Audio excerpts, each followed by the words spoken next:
नमस्कार दोस्तों, मैं अनिल कुमार इन्फो शिक्षा चैनल में आप सभी का हार्दिक स्वागत करता हूं।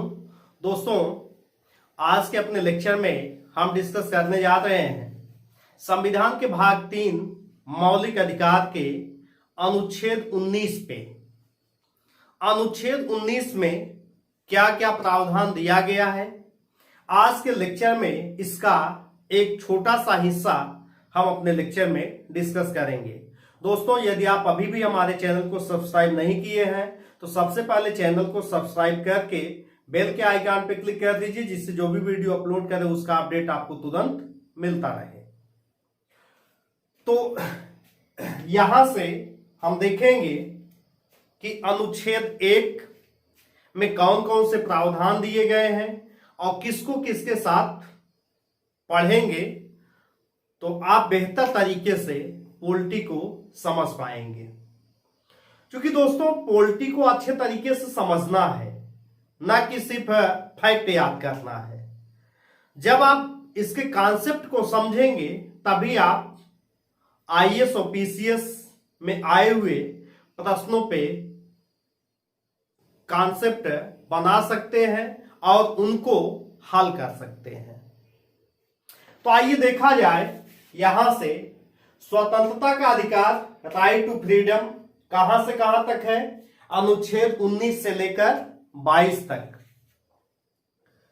ये राइट टू फ्रीडम। अब यहां पे 19 आर्टिकल में क्या दिया गया है? वाक स्वातंत्र आदि विषय कुछ अधिकारों का संरक्षण, protection of certain rights regarding freedom of speech. तो यहां पे दिया क्या है? अच्छा, एक चीज और पहले ये जान लीजिए।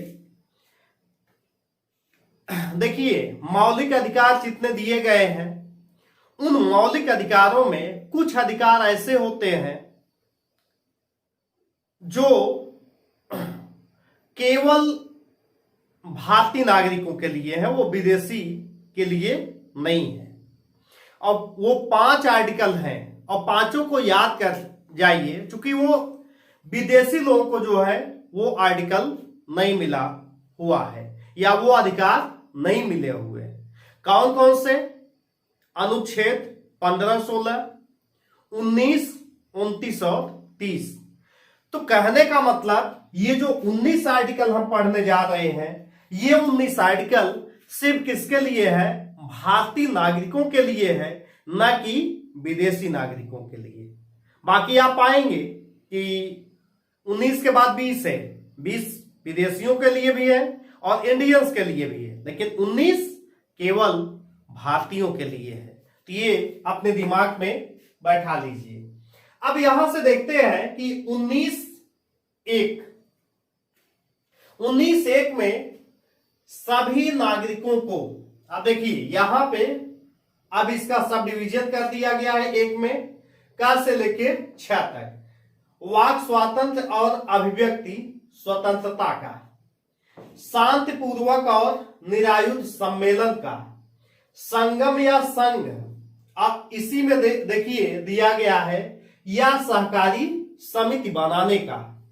इसके बाद भारत के राज्य क्षेत्र में सर्वत्र अबाध संचरण का, भारत के राज्य क्षेत्र के किसी भाग में निवास करने और बस जाने का। यहां से ये पार्ट गायब है। इसका मतलब यहां पे संविधान संशोधन हुआ है। तो कौन सा संविधान संशोधन हुआ है, आगे हम इसको देखेंगे। इसके बाद क्या दिया है?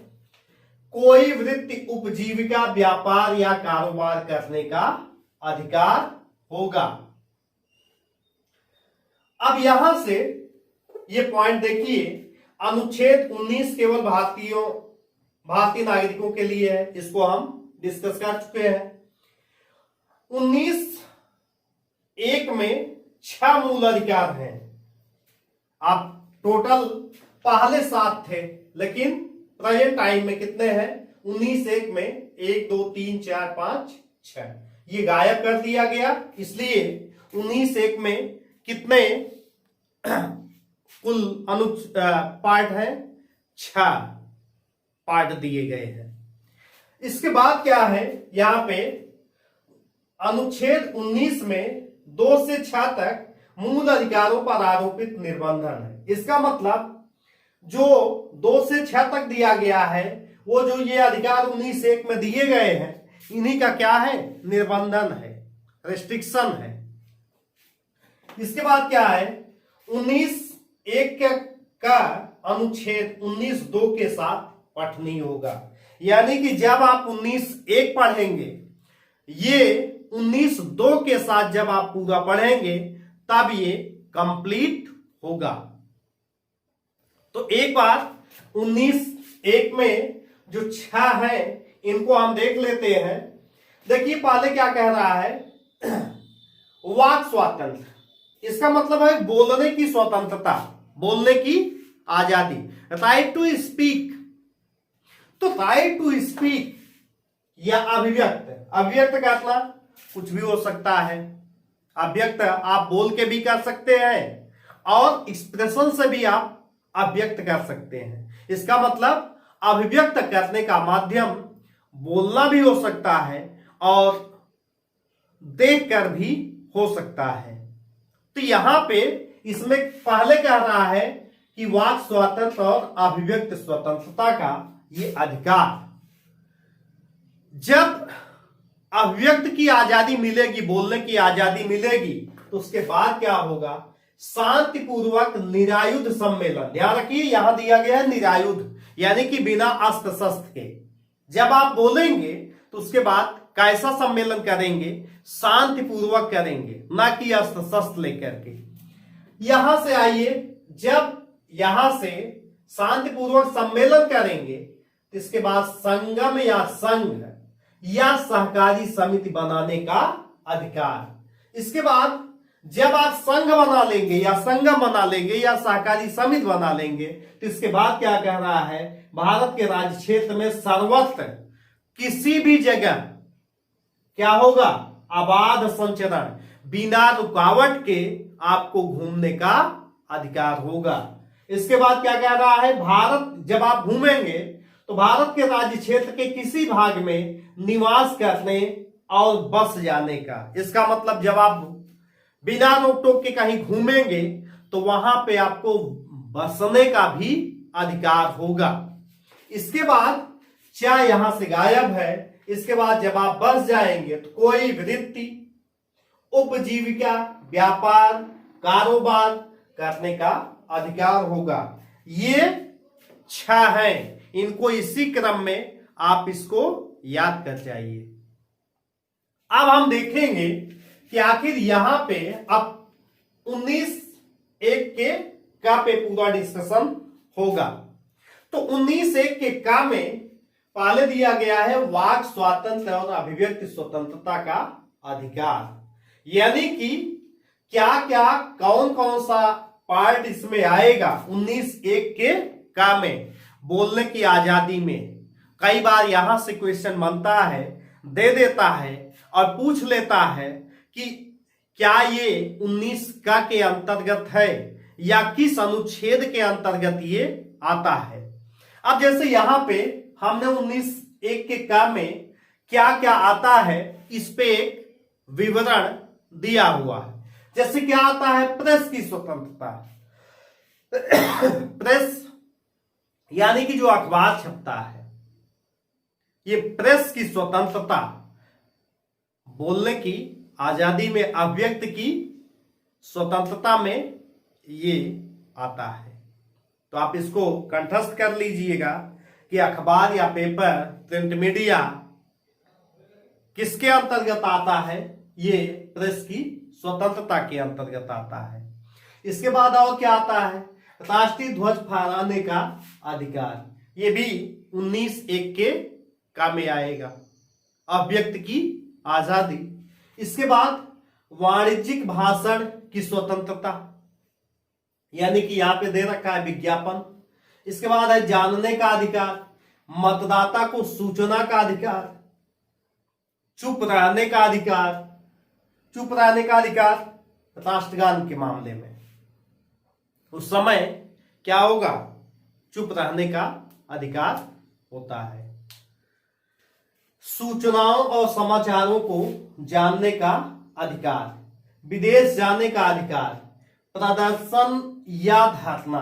ध्यान रखिएगा, प्रदर्शन या धरना कैसा होना चाहिए? ये भी निरायुध होना चाहिए, बिना अस्त्र शस्त्र के होना चाहिए। अगर आप अस्त्र शस्त्र लेके धरना या प्रदर्शन करते हैं तो क्या होगा? ये तब ये आपके मौलिक अधिकार का उल्लंघन यहां पे कर दिया जाएगा। तो यानी कि यहां पे धरना या प्रदर्शन करना है, लेकिन कैसे? बिना अस्त्र शस्त्र के। इसके बाद क्या दे रहा है? इलेक्ट्रॉनिक मीडिया द्वारा घटना का आंखों देखा हाल प्रसारित करने का अधिकार। एक चीज यहां पे और जान लीजिएगा कि हड़ताल, ये हड़ताल जो है मौलिक अधिकार नहीं है, इसको याद कर लीजिएगा। कई बार एग्जाम में पूछ देता है कि हड़ताल करना क्या 19(1) के क में आता है? तो 19(1) के क में हड़ताल करने का अधिकार मौलिक अधिकार नहीं है। धरना प्रदर्शन है, लेकिन हड़ताल करना यह मौलिक अधिकार नहीं है। अब यहां से तो ये सारे अधिकार मिले हैं, बोलने की आजादी भी मिल गई है, लेकिन क्या अभी हमने कहा कि जब आप 19(1) का क पढ़ेंगे तो इसके साथ ही 19(2) को भी जो है पढ़ना है। जब 19(1) का को 2 के साथ पढ़ेंगे, 19(2) के साथ, तभी ये पूरा होगा। तो क्या हमेशा बोलने की आजादी मिलती है? नहीं। बोलने की आजादी का निर्बंधन वहां पे किया जाएगा जहां भारत की प्रभुत्व एवं अखंडता खतरे में पड़ जाए। आप कुछ ऐसा बोल रहे हैं कि भारत की प्रभुत्व और अखंडता उससे क्या हो रही है? टूट रही है, बिखर रही है। तो कहने का मतलब है उस बोलने की आजादी पे आपके क्या कर दिया जाएगा? निर्बंधन कर दिया जाएगा। जैसा कि मैंने कहा है कि 19 में 2 से 6 तक मूल अधिकारों पर क्या है? निर्बंधन है, रुकावट। तो रुकावट कहां लगेगी? अगर आप ऐसा कुछ बोल रहे हैं कि इससे भारत की प्रभुत्व और अखंडता बाधित होगी, तो उस पर क्या कर दिया जाएगा? रोक लगा दिया जाएगा। राज्य की सुरक्षा, अगर किसी चीज को प्रसारित करने से, कोई चीज बोलने से राज्य की सुरक्षा खतरे में होती है, तब आपके अधिकार पे क्या कर दिया जाएगा? निर्बंधन कर दिया जाएगा, रिस्ट्रिक्शन लगा दिया जाएगा। और कहां पे? विदेशी राज्यों के साथ मैत्रीपूर्ण संबंध, लोक व्यवस्था। याद है कि ये दिया गया है ना, धरना प्रदर्शन। हम इसको समझाने की कोशिश कर रहे हैं कि मान लीजिए आप धरना प्रदर्शन कहीं करना चालू कर दिए और उससे क्या हो रहा है? लोगों को, जो वहां पे रह रहे लोग हैं, उनकी जो है, उनको दिक्कत का सामना करना पड़ रहा है। यानी कि लोक व्यवस्था क्या हो रही है? खतरे में हो रही है। तो आपके अधिकार पे क्या कर दिया जाएगा? मौलिक अधिकार पे आपका निर्बंधन लगा दिया जाएगा। किसके द्वारा? राज्य के द्वारा। इसके बाद शिष्टाचार एवं सदाचार के हित में, आप कुछ ऐसा बोल रहे हैं, गाली गलौज कर रहे हैं, बोलने की आजादी है, लेकिन इससे शिष्टाचार, सदाचार, नैतिकता क्या हो रही है? बाधित हो रही है। तो आपके बोलने की आजादी पे क्या कर दिया जाएगा? प्रतिबंध लगा दिया जाएगा। और क्या?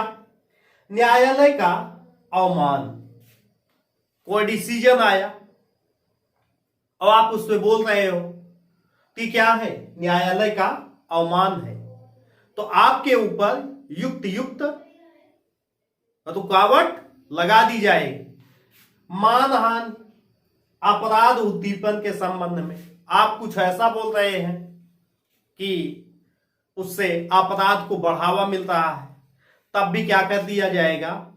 आपके ऊपर युक्त निर्बंधन लगा दिया जाएगा। तो दोस्तों, इस तरीके से 19(1) के का को पढ़ते हुए कि वाक स्वातंत्र, बोलने का अधिकार, और अभिव्यक्ति की स्वतंत्रता का अधिकार जो दिया गया है, किन केसेस में आप इसको मानेंगे और कहां पे किन केसेस पे निर्बंध लगाया गया है, आज इसी का अध्ययन हम अपने लेक्चर में किए हैं। अपने नेक्स्ट लेक्चर में हम 19 खासे ऐसे पढ़ते हुए 6 तक पढ़ेंगे और देखेंगे कि इसके विभिन्न प्रावधान क्या क्या दिए गए हैं। तो इस तरीके से यदि आपको वीडियो ये पसंद आया तो आप लाइक, कमेंट और शेयर जरूर कर दीजिए और अपने नेक्स्ट वीडियो में हम दोबारा आपसे मिलते हैं। तब तक के लिए नमस्कार।